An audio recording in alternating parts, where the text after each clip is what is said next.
أعوذ بالله من الشيطان الرجيم بسم الله الرحمن الرحيم الحمد لله رب العالمين الرحمن الرحيم مالك يوم الدين إياك نعبد وإياك نستعين اهدنا الصراط المستقيم صراط الذين أنعمت عليهم غير المغضوب عليهم ولا الضالين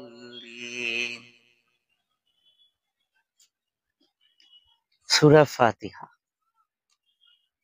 সুপরিচিত একটি সূরা।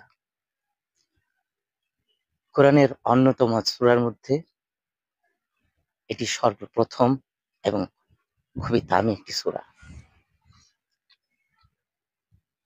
এই সূরাটি মনে প্রাণে বিশ্বাস করে যে ব্যক্তি নিজের শেফা অথবা রোগ মুক্তির জন্য মহানবী আল্লাহ তাআলার দরবারে ফরিয়াদ করবে, নিঃসন্দেহে আল্লাহ তাআলা তারে আরোগ্য দান করবেন।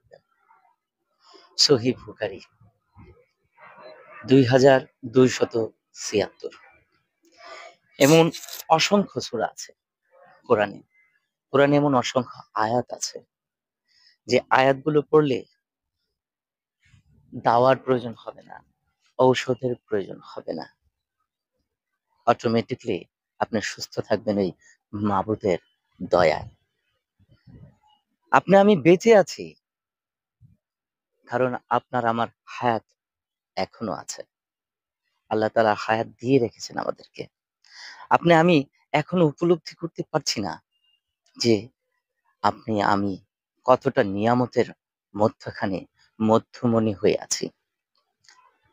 যদি একটি বার অথবা একটু যদি আমরা উপলব্ধি করার জন্য চিন্তা করি, তাহলে দেখা যাবে এমন অসংখ্য নিয়ামত আছে যার হিসাব যদি আল্লাহ তাআলা একবার নিতে চান, কসমই আল্লাহর, আপনি আমি ধরা খেয়ে যাব, দিতে পারবো না। সামান্য একটু পানির কথা বলছি, এ পর্যন্ত আমরা কতটুকু পানি খেয়েছি তার হিসাব যদি আল্লাহ তাআলা আমাদের কাছে নিতে চান, আল্লাহ মাফ করুক। আল্লাহর কাছে সব সময় দোয়া আর প্রার্থনা করি এটাই, আল্লাহ সবাইকে আপনি বিনা হিসাবে জান্নাত নসিব করেন। হিসাব আপনি নিয়েন না, এই হিসাব অনেক কঠিন, আমরা দিতে পারবো না। কতটুকু পানি খেয়েছি এই হিসাবটা আমরা কিভাবে দেব? একটাবার কি ভেবে দেখেছি যদি আল্লাহ তাআলা হিসাব নেন কতটুকু পানি আমরা অপচয় করেছি? বলতে পারবো? আমরা কি সেই হিসাবটা দিতে পারবো? কতটুকু পানি আমরা সাধারণত অহেতুকভাবে খরচ করেছি, খেয়েছি, গোসল করেছি, প্রয়োজনে ব্যবহার করেছি, এগুলোর কথা না হয় বাদই দিলাম। আপনি আমি কি নিয়ে আছি, কেন আছি?